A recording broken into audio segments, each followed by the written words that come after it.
Hello and welcome to the Permaculture Vine Podcast. I'm your host, Cormac Harkin, and today we have Grant Payne on the show. Welcome, Grant. Hello. Grant, thanks very much for agreeing to come on. So I think today we're going to talk about ABC's nursery and just your homestead and stuff. Do you want to just give a quick introduction first?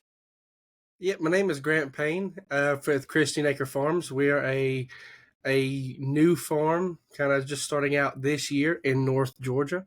So our goal is to do pasture-based meats and do a greenhouse nursery business, and then run a commercial, probably half-acre garden. Great stuff. So I normally ask our guests, although you're slightly different. I don't know if you're actually you're not actually a permaculture designer, but do you have you heard of do you use permaculture techniques on your farm, on your place? We do. Pretty much that's kind of where this has evolved into is self-sufficiency in general. At the basis of that is permaculture. I mean, muting my phone.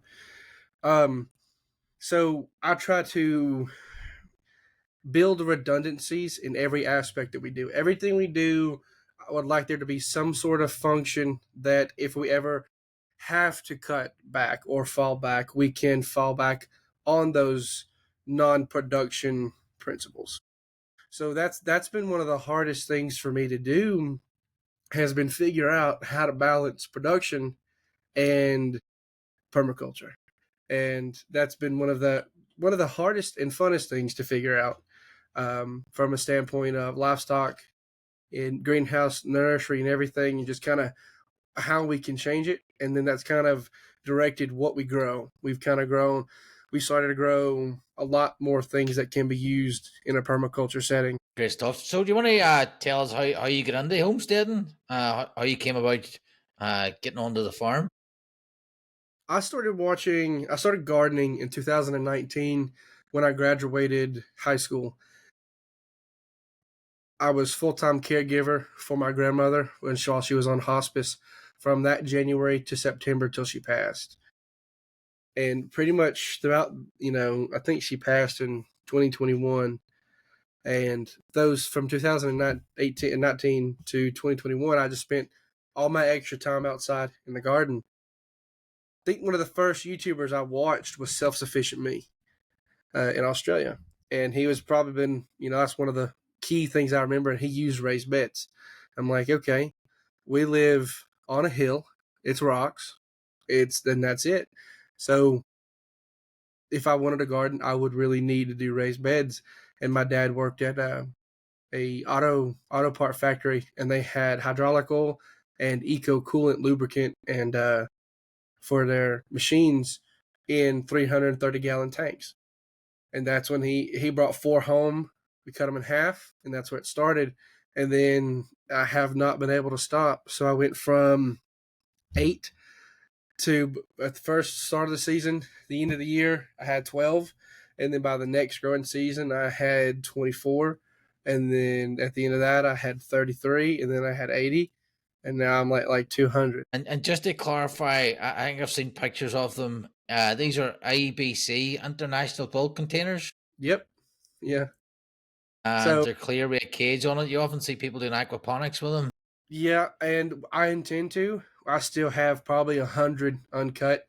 But there was a place I started working at that also used them for like a industrial food safe glue. So your chip packaging and any kind of foil packaging that's printed in plastic. So it's got a plastic layer, a foil layer, and then another protective layer. It's considered food safe because it's used on food packaging.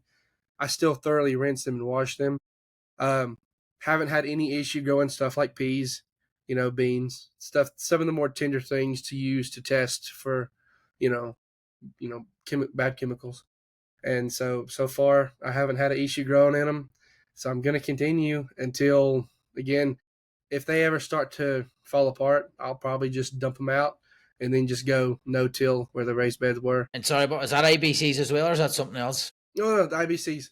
That's where I ended up getting the brunt of them, is from a second job that I ended up getting, and they used them there. So it's just a different material in them So just to put it back, because I picked up 3 of these, and what was in mine was syrup to Mm-hmm. make lemonade. Mm-hmm. So it was quite cool. I'd say I went up to the guy. He obviously had a connection in the factory, and then he had a device that plugged in the middle of it, and it screwed under the top, and it cleaned everything, Hmm. which I thought was pretty cool. So I got 3 clean ones. They're still lying outside, waiting for a project. uh, so it's a useful way of reusing stuff that effectively it's used once. They can't use it Yeah. again. Well, they technically can, and that's one of the crazy things is here. There's a phone number on the side of the tote for free pickup. So, depending on where it is, where you are, what's been used in it, I will guess they'll come and take them. But the place I worked, they still call me. I don't work there anymore. They still call me to come pick them up and Happy get them. days. And I was like, okay, that's how I have 120 sitting in the backyard.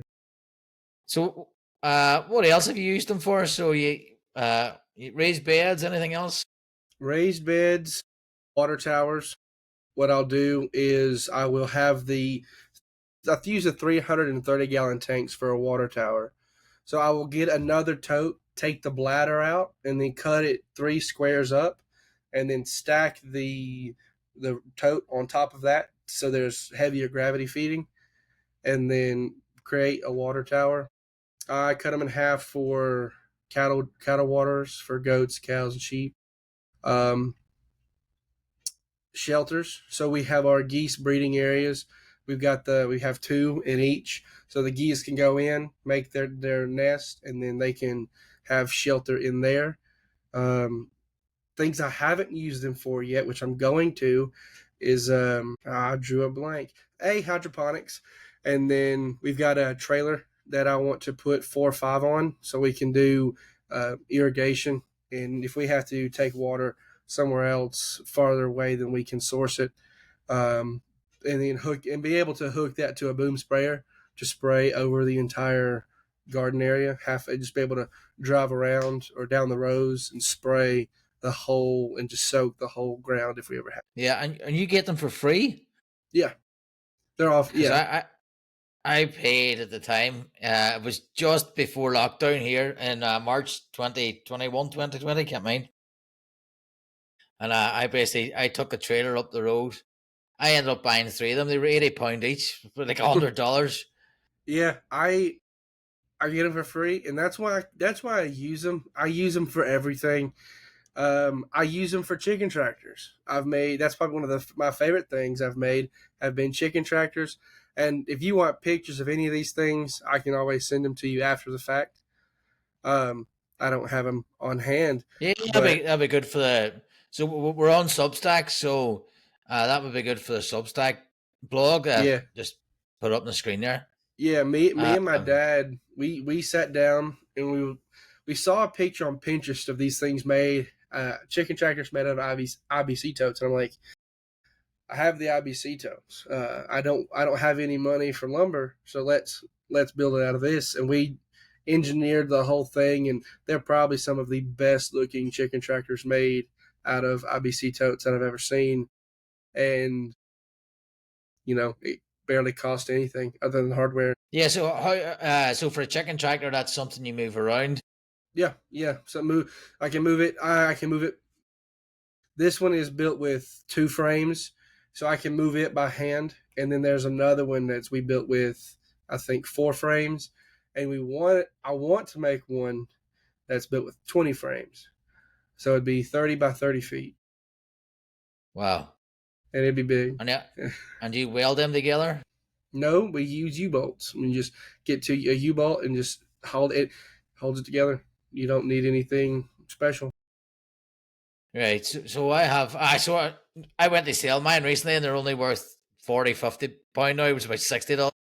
So like I can't sell them, but the wife's cracking up because I live in a small plot, and she wants rid. So I'm determined now to get get them into use and actually panel them. So one I want to use for rainwater capture. Another one I want to use for a chicken coop. I've seen that online, and then a third one I'm not too sure what to use that for. But if I get them two projects done before Christmas, I'll be happy. Yeah, we again, I have so many. I use them for everything. So for in our garden area, I use the pallets, the metal pallets. I've got like 40 or 50 of them just in a pile.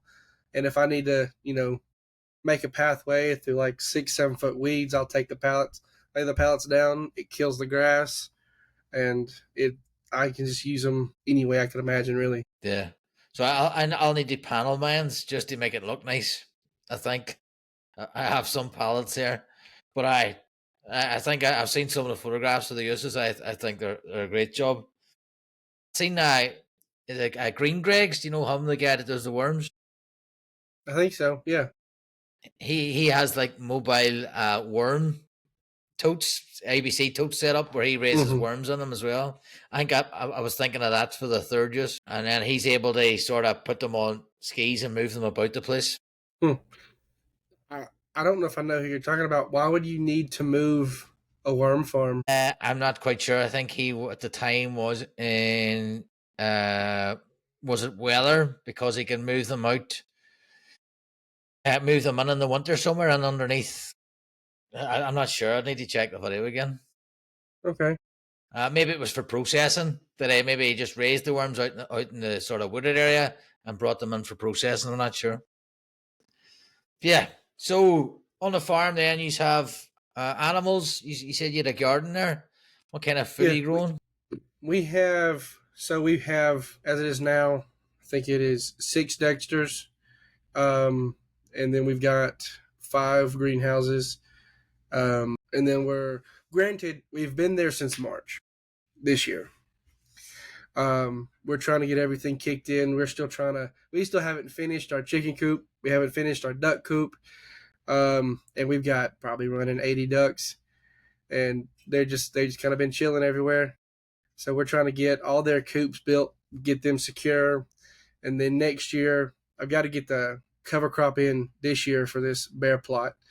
It was just goldenrod and wild blackberries. So we've got it mowed down, and I got it harrowed under. So we're going to do a cover crop this year, probably a cover crop in spring, and then probably do another one through the fall and winter again. And then spring 2027, actually start doing commercial vegetable production, tomatoes, cucumbers, lettuce, all the way, everything. Right. So you're looking to run a profitable farm? We will. It's just I would really like to prep the area there more than, and that's not really our main avenue. This year we raised and sold about 96 broiler chickens, and then we sold about $8,000 worth out of our nursery and greenhouse. So we're looking to step that up. Everything we did this year, granted, it was all rushed and pushed by me. My wife was not entirely keen on doing everything, but with both of our hard work, we made it happen, and we broke even on all of our enterprises this year. So we're looking to next year continue and expand as well. But specifically with the half-acre commercial area, I've seen some when people start, they'll bring in like a tractor trailer full of compost and they'll make it. I would really like to spend some time cover cropping and building the soil before we go ahead and get started planting. It's heavy weed pressure, and some of the most, like pigweed is probably one of the biggest and most aggressive things there when we've tried to plant. How are you going to get rid of that? Are you going to cover it, or are you going to shade it out? We're hoping to shade most of it out with cover cropping. I would like to do buckwheat probably 2 times next year and push for a solid 4 different cover crops next year to build biomass and just to prep it. And again, I've got 200 raised beds that we're going to continue to garden in. And then we've got the 3, what are they? 14 by 50 foot greenhouse tunnels. Those are going to also be early vegetable production for tomatoes and cucumbers. And then we've got 2 90 by 27s for potted plant production. And you do this on top of a day job as well? Yes, sir, I do. It's slow moving. I mean, we've only been there for 6 months now, and we've already done so much this year. It still doesn't feel like enough, but when you stop and look back, we've done a lot. Yeah, it sounds like it. So am I right? Do you work with plants during the day, like horticulture? Yes, sir. So I'm a on-staff city horticulturalist for a municipality here in my state, and we do a lot of plantings. It's essentially a glorified landscaper. So we'll plant annual plantings at City Hall and some of the down the main strip. We'll do. There's probably I think 63 different pots we will design and plant on top of 5 or 6 different parks, and just again, I've only been there for a year as well, and they're wanting to take that in they talk a big talk with what they want to do there, but so far I think in one location this year we planted 400 1-gallon perennials. So I get to pick what I want to plant and plant it and take the pots home. Yeah, waste not, want that. Right. So the other thing I noticed about you, so you do. Am I right? I can't remember now. I think it was you that, uh, especially this time of year now, coming into the time of year with old plants and revitalizing them. Yeah, yeah. Yeah. We've been dealing with that now because I had. It's probably one of the biggest failures we've had this year is, which I would still say if I sat down, I've come out ahead. But we couldn't keep up with watering this summer with everything we had going on. So a lot of the things I'd thrifted and gotten had died. But for the most part, compared to their original price, we didn't lose anything. Vegas is box stores. I mean, shrubs. One of the easiest things is fruit trees. So last year, I got like 34 fruit trees for $7 a piece. They're about 8-foot trees. They're grafted, commercial, not the best, but if you wanted to get and plant 34 fruit trees for $8, you know, I feel like the return on that would still be good. I ended up selling what is most the of trick? them. So what is the trick then? You go to big box stores. Yeah, pretty much go to the big box stores and build a relationship with whoever's there. So if you're going to like a Lowe's or a Home Depot in the United States, they don't. They just throw it in the trash compactor and they get rid of it.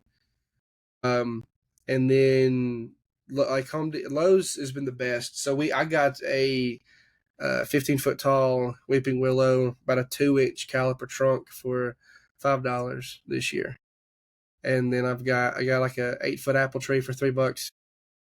I just it's when it's time for them to cycle through old stock, and I'll just go up to either the manager or their marketing person and ask, hey, would you do this for this? And if they say no, I just leave.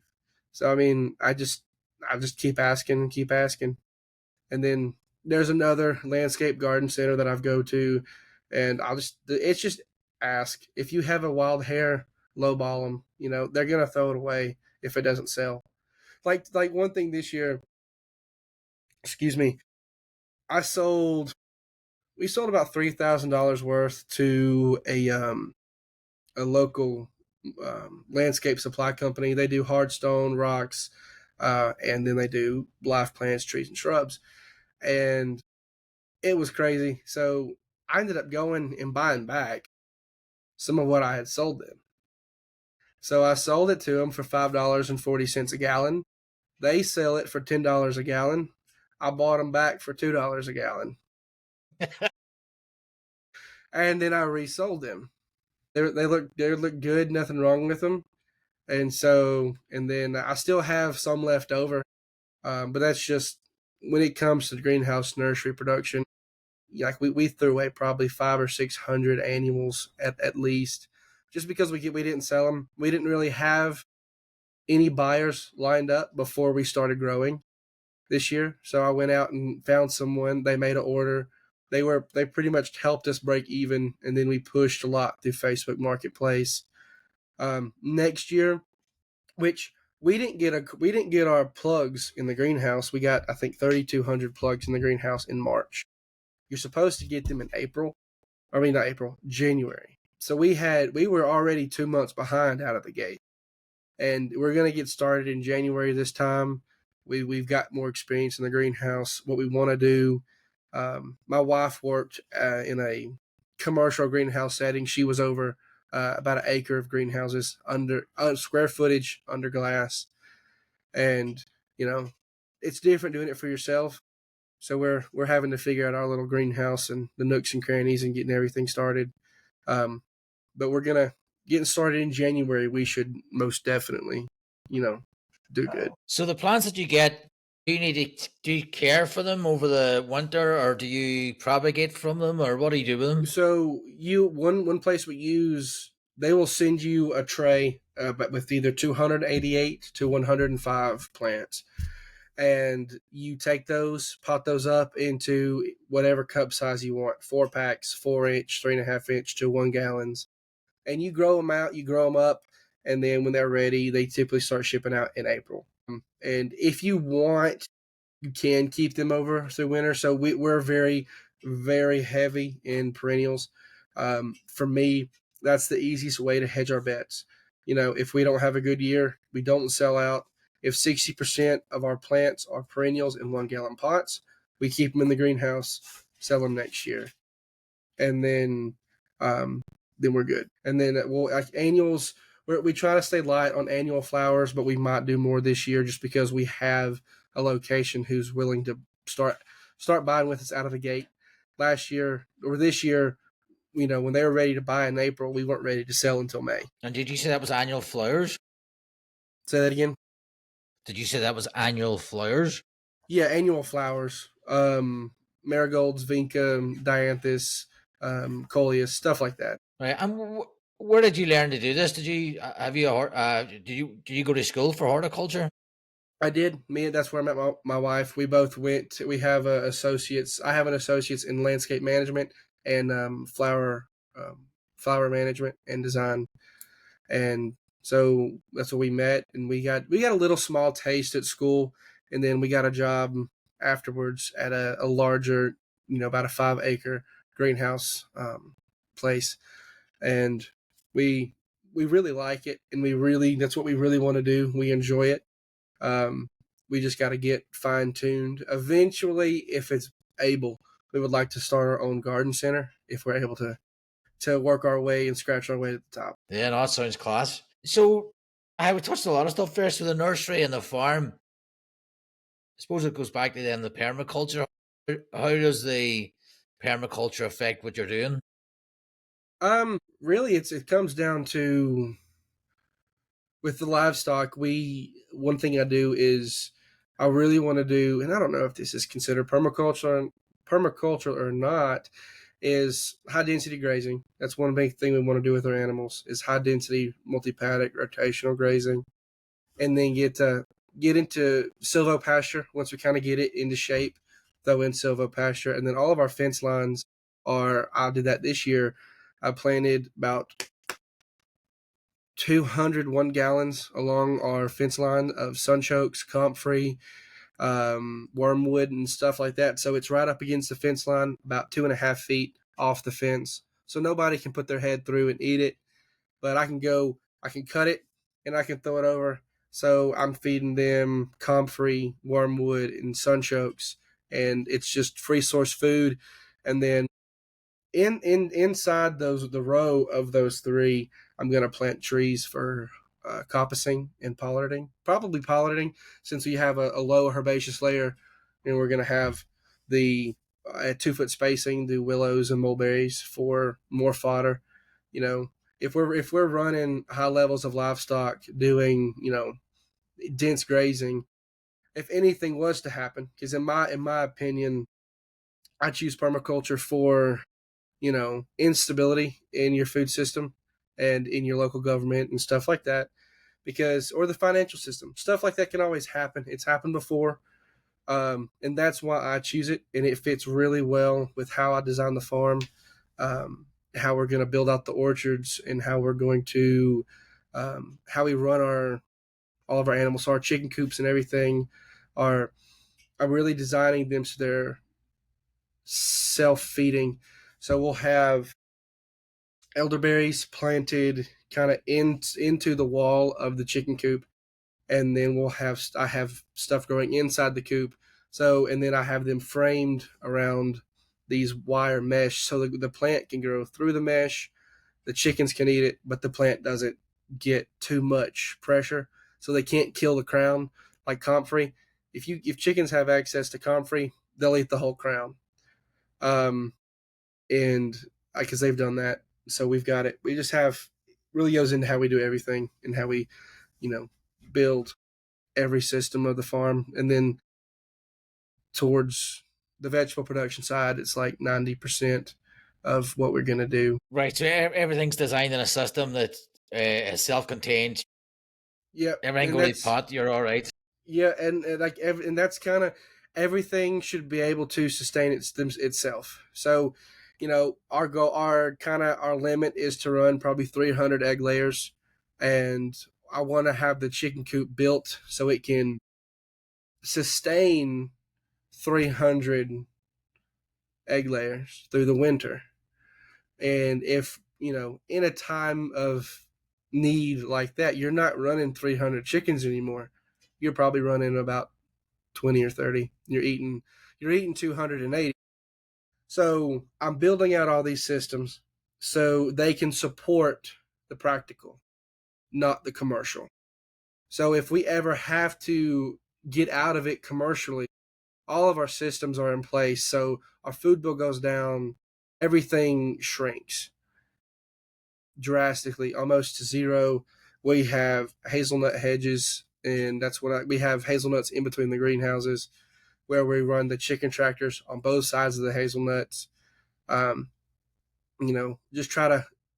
We don't have that much space. We've got about 13 acres, and then my grandmother, when she passes, will get to use 27 that she has. So we really have to, and a lot of it is wooded or pasture. So we have to really think about where and how we want something before we do it, because there is no backtracking and fixing it later. I can't believe how much you've done. I was going to ask you if you had any advice for people starting out, but Start. I don't think. I mean, I ask so many people for advice constantly because it's, I look at it like this, like a Scott from Thrive in the Future podcast. I'll ask him a question because I'm like, you know what? I don't want to think about it. Let's ask Scott. And then Scott will tell me what he'd do, and then I do what Scott would do. And then there's so many people that I do that with. I just, okay, they know more than I do, and I need to do it now. Let's ask them what they think, and then we do it. That's probably my biggest thing that I've done this year has jump into it, because we definitely jumped into it. We've put both me and my wife's entire savings kind of in this thing, and we didn't turn a profit. We just broke even. So we made enough to do it again this year.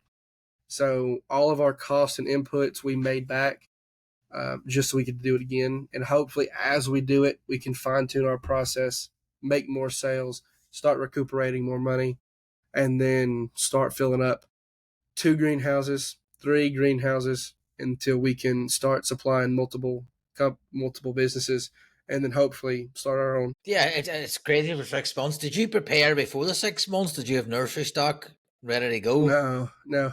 No. I had a bunch of stock that I had bought, and for cheap, this and that, but nothing really we could sell because there's no equal quantities. So they will want to buy. They like a landscape supply company would want to place an order. And the thing is, I didn't know any of this.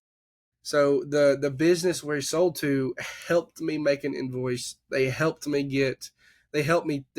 basically how this process works, because when we went to school, it didn't teach us that. It didn't teach us how to conduct a business with a business. And so I had to figure that out. Once that's done, it was something. So they'll basically commit to buying a shipment every week for 7 weeks.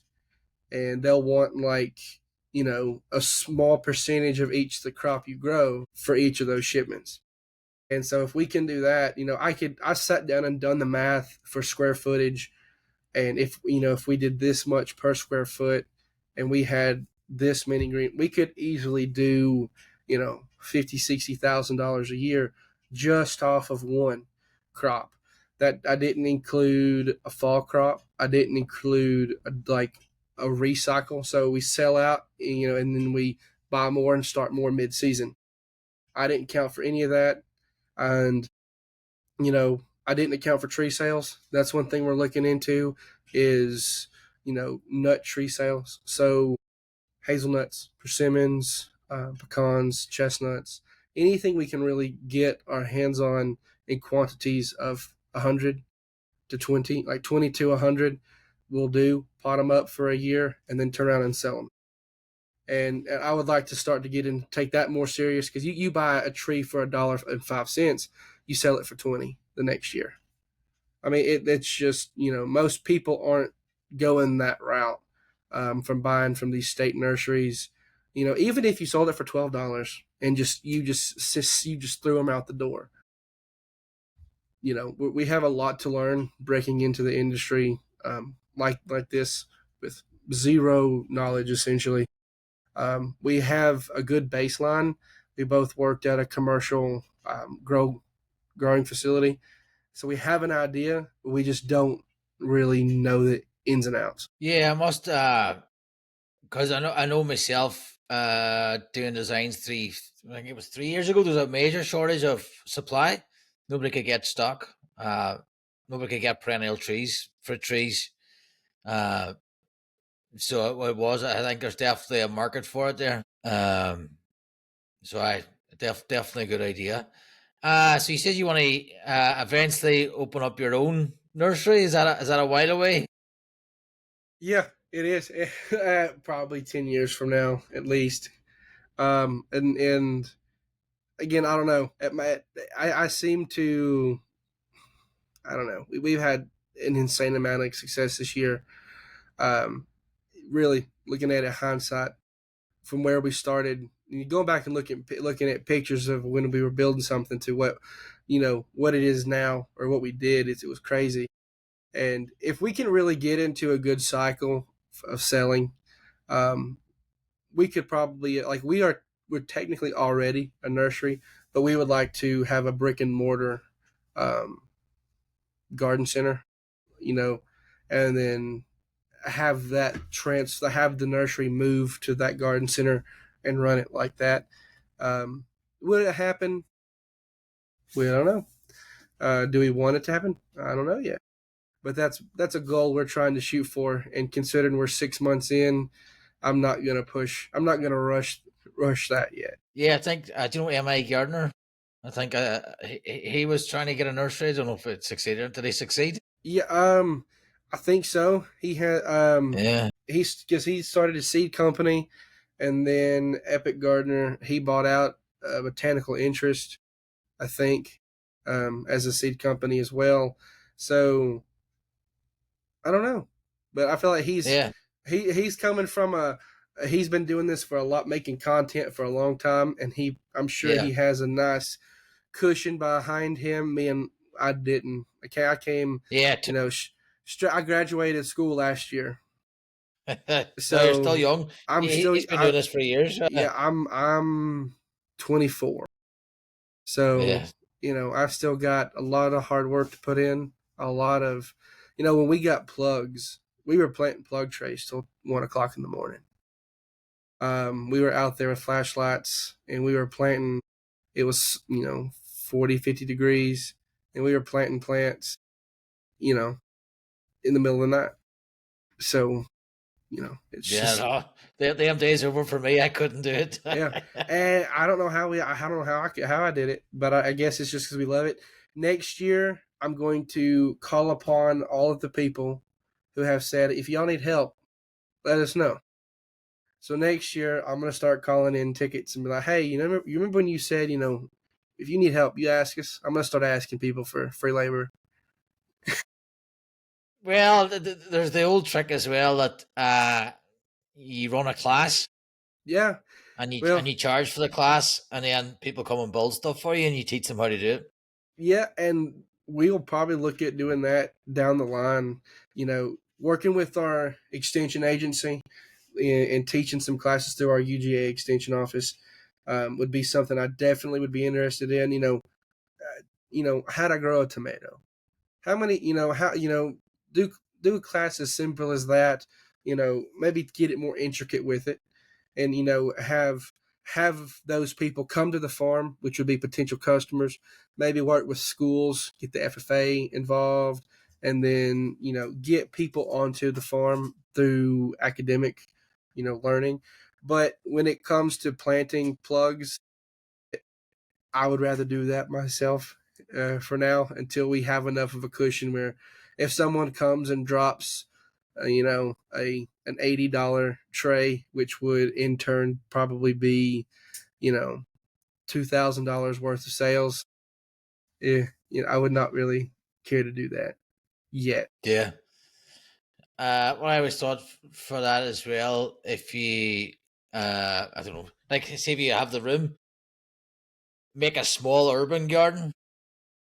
Because somebody comes out and he sees a farm. So, but if you have a wee tiny garden as well, and say, look at this, because I was going to do it because really I had a chance of getting some space, and that's what I was going to do, but it never worked out. But I don't know. Yeah, is there plans for the farm as well for animals? You sticking to what you have? Well, one thing I'm still wrestling with internally when it comes to animals is, do I keep my goats and switch to sheep, or do I keep them both? Because I've tasted, the woman I bought the sheep from gave me some, and we loved it. It was amazing. It tasted fantastic. But I've had goats since I was 12. I love goats. I know I like their personalities, but you know you can milk a sheep. You can milk a sheep. You can milk a goat. So it's like trying to figure out if we get rid of them. I sold 18 last Monday, and I still have 10. So I have 10 of some of the best ones left. A mix of dairy and meat breeds. And just kind of slowly scale as we get fence done. Really, with livestock, the biggest thing I want to do is figure out um, intensive grazing. So we have limited pasture. I would like to maximize our pasture to the fullest, and then getting into heavy intensive cover crop cycles. Building as much biomass as possible. Coming and getting in 2 or 3 different cover crops every year, plus a stockpile for the winter, would be peak goal for the livestocks. Beef production, pork production, and then continue poultry. I really enjoy the poultry. I absolutely love processing and breaking down a chicken carcass. Probably one of the best days I've had on the farm is when we process about 60 birds one Saturday.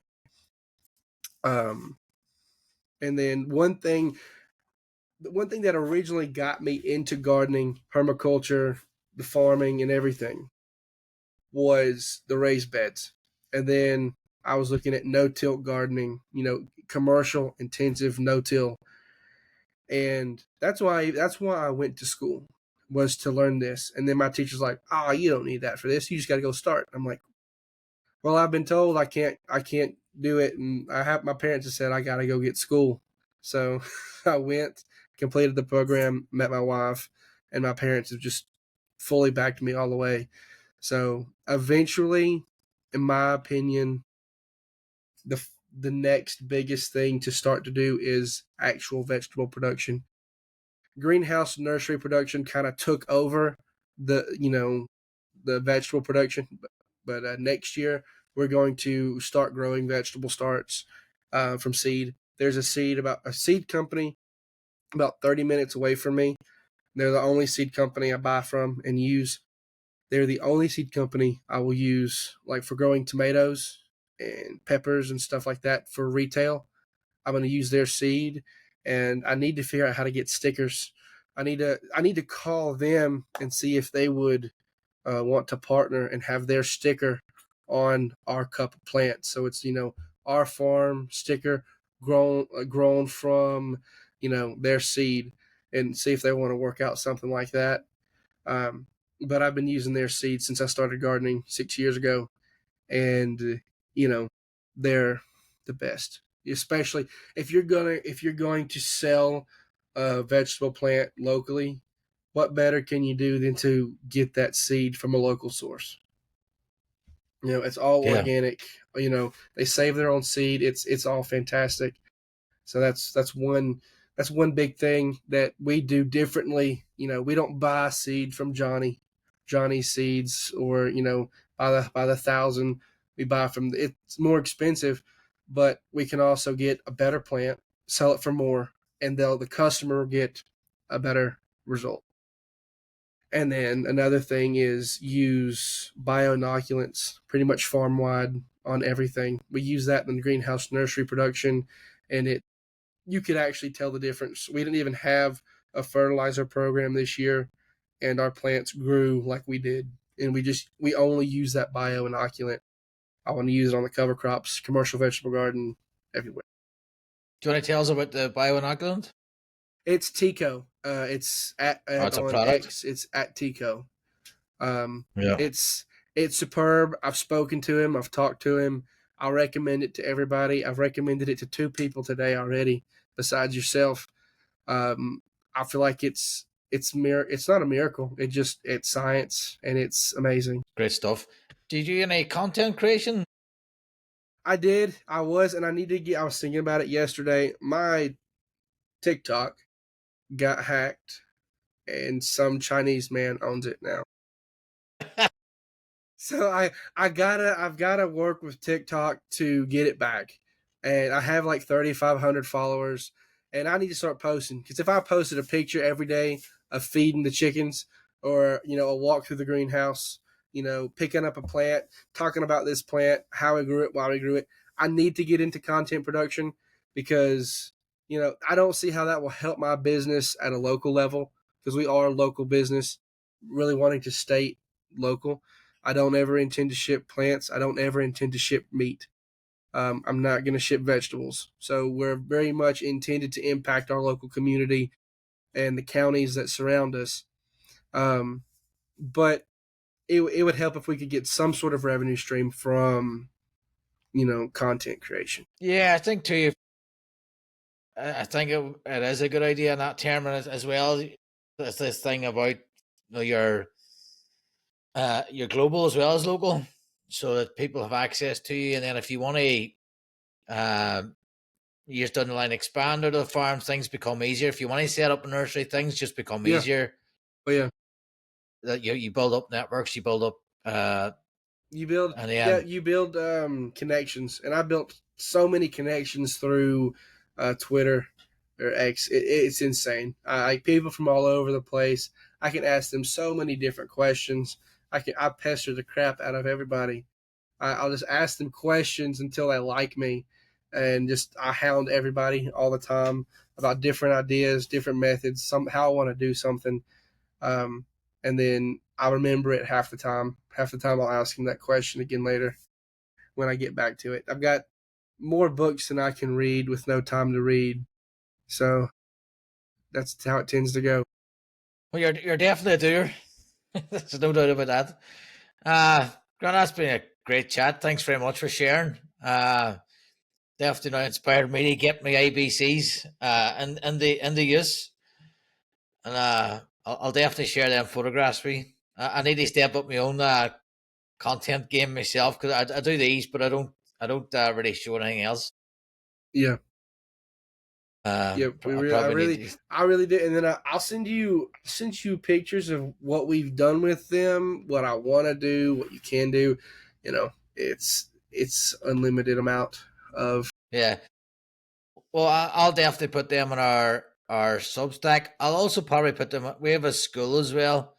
I don't know if you're familiar with school at all, but it's basically it's where I'm sending people now for the podcast community, so that if they want to chat about the episode afterwards, they can go there.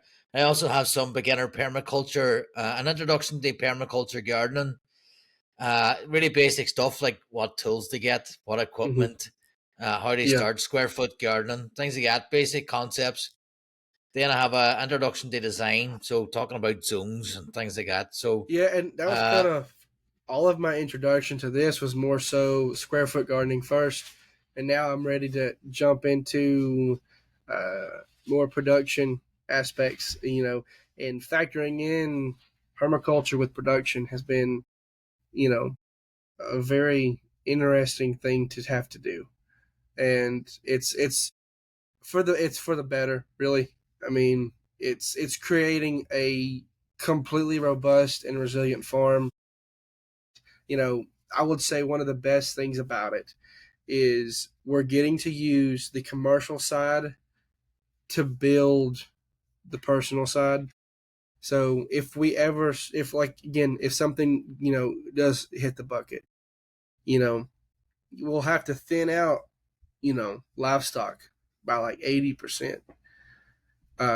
Whether we smoke it, can it, whatever, trade it, sell it, But we also have so much. We use like all the byproducts of running the business, manure, like pays for itself. All the all the plants that are trash, they go straight into the compost. So that's just we use coco coir, so that's just organic material going back into the farm, and just uses everything to just push it further and further faster.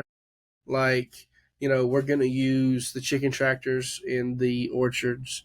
Get build up until we can build the permaculture space. Like we've got pawpaws and everything ready, but until we get the house built, we can't really build anything related to fruit trees until the house is built, because I'm going to build it around the house.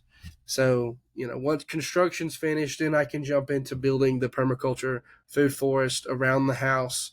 And then, so yeah, it all comes with time, and considering that we've owned the property, I think, for 2 years, and we've been living there for 6 months. So we didn't get the greenhouse until this year. We already had 3, but we didn't have plastic. We didn't have this. We didn't have that. So I found this one. We're buying another one in November from the same guy. I basically bought it for the price it would cost to make it, because that's what we were going to do, is just make another one and build onto it. So we're still pushing for expansion, and go big or go home. That's what I do. yeah, very inspiring, Grant. Thank you very much, guys. That's been Grant Payne on the Permaculture Vine Podcast. You'll get the full uh, link over on Substack, and we'll chat to you on the next one. Cheers. No, not a problem. Thank you.